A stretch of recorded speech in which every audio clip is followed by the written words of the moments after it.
भारत में अभी तक चुनाव का मंजर चल रहा था, पर परिणाम आने से पहले ही एक अलग ही खुशखबरी आ गई है, जो कि हर भारतीय के लिए गर्व की बात है। भारत ने 100 टन से अधिक सोने को जो ब्रिटेन में रखा गया था, उसे वापस मंगा लिया है।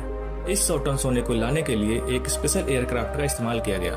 बता दें कि यह सोना 1991 में चंद्रशेखर सरकार ने उस समय भुगतान संकट से बचने के लिए सोने को ब्रिटेन के पास गिरवी रख दिया। भारत सरकार के अनुसार उस समय भारत को अपनी आर्थिकी सही तरह से चलाने के लिए 405 मिलियन डॉलर की आवश्यकता थी। इस कारण से आरबीआई को बैंक ऑफ इंग्लैंड और बैंक ऑफ जापान में 46.91 टन सोना गिरवी रखना पड़ा। हालांकि यह लोन नवंबर 1991 में ही चुका दिया गया था, पर आरबीआई ने लॉजिस्टिक कारणों से गोल्ड को यूके में ही रखने का विकल्प चुना। ऐसा इसलिए किया गया क्योंकि विदेश में रखे सोने का उपयोग कारोबार, स्वैप और रिटर्न्स के लिए भी किया जा सकता है।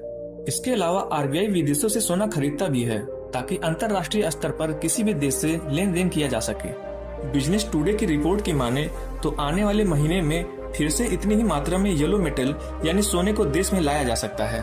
भारतीय रिजर्व बैंक के लगभग आधे से ज्यादा सोना बैंक ऑफ इंग्लैंड और बैंक ऑफ इंटरनेशनल सेटलमेंट के पास में सुरक्षित है। इस समय भारत के रिजर्व बैंक के पास कुल 408 टन सोना है। इससे यह पता चलता है कि विदेश में और भारत में आरबीआई के पास रखा हुआ सोना लगभग बराबर है। आइए समझते हैं कि आरबीआई गोल्ड रिजर्व्स को भारत क्यों ला रहा।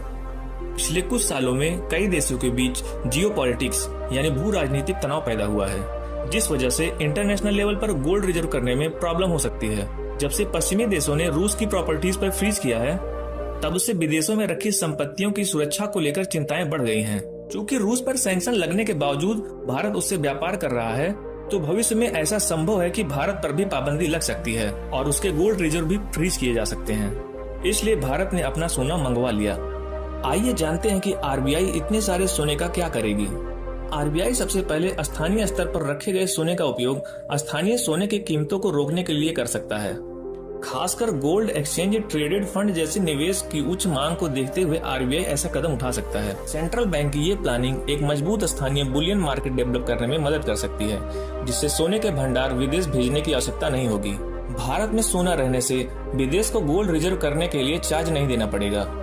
वहीं अगर कभी भी आर्थिक संकट आ जाए तो इस गोल्ड का उपयोग करके आर्थिक समस्याओं से निपटा जा सकता है। चलते चलते आपसे यही पूछना चाहूंगा कि भारत का गोल्ड रिजर्व किस सिटी में है। अपना जवाब आप अपने कमेंट के माध्यम से हमें जरूर दें। धन्यवाद। ऐसी ही और रोमांचक वीडियोस को देखने के लिए हमारे वीडियोस को लाइक करें और चैनल को सब्सक्राइब करें।